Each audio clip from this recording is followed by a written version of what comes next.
Last but not least, and seeing as how the sun has gone down and it's also cloudy where I'm at, I wanted to share a bit of good news.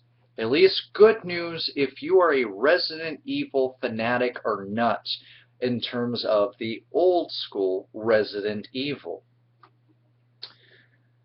Unfortunately, there is a bit of bad news with this good news, but there's still good news nonetheless. There is an article which also has a video attached to it and also has links to where if you are looking, you can find exactly what you're looking for. Through sources unknown, people have gotten a hold of the Resident Evil 1.5, aka the original Resident Evil 2 that was over 60% finished before it was canned by its creator for being too much like the original game. The source code, or some of the main source codes for it, have been acquired, and people are working behind the scenes tirelessly right now to not only recompile the game into a playable form and format, they're also trying to make it be able to play on the original hardware, aka the PlayStation. Or at least that's one of their hopes.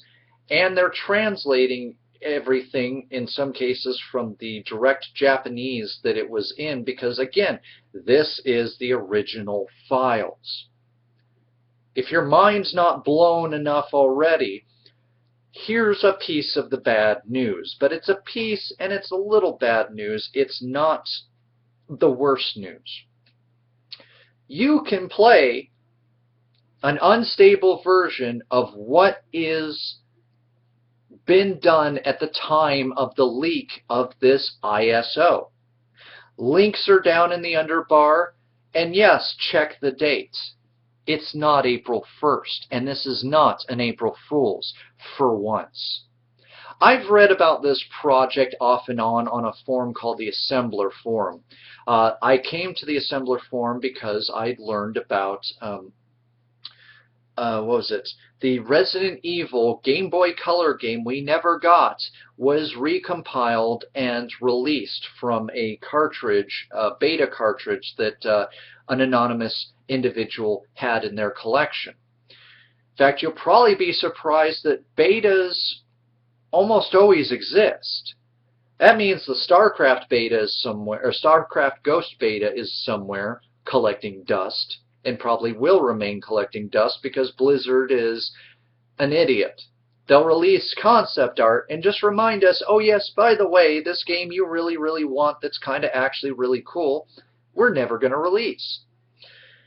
But anyways, the point was these people did a fundraiser to help out an ill friend. They met their quota, and they released not only one ROM, but they actually released two versions because they had two betas of the Game Boy Color ROM, as well as a fix for one of them that was having some major issues, so that we, the fans, could have a chance to play what could have been.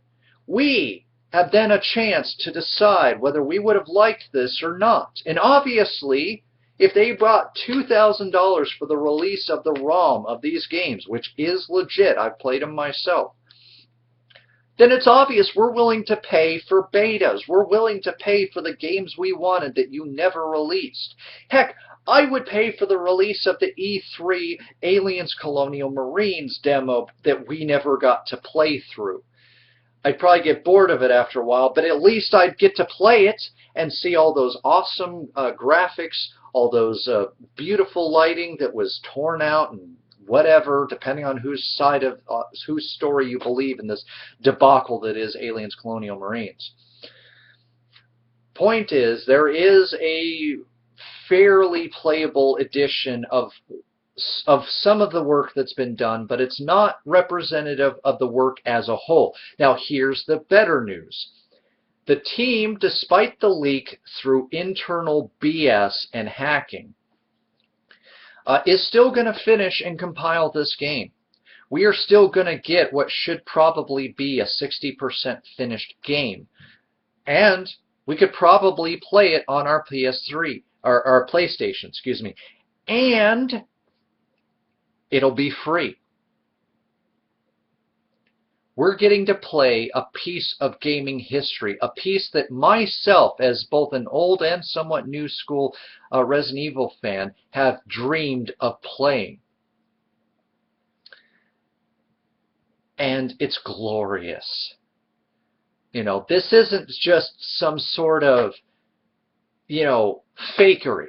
This isn't somebody trying to make what they think the game was and maybe craft a semi-look-alike Eliza Walker model. This is the real freaking deal. You can read all about this entire process that's been going on in the links down in the underbar. I've grabbed the file. I'm probably going to see if any emulators will play it. Obviously, there is footage of somebody playing it, so it's likely that it works on emulators. Yeah, I'm going to enjoy while I have my downtime because, again, I don't feel very well. I'm going to try to enjoy a little bit of this Resident Evil 1.5.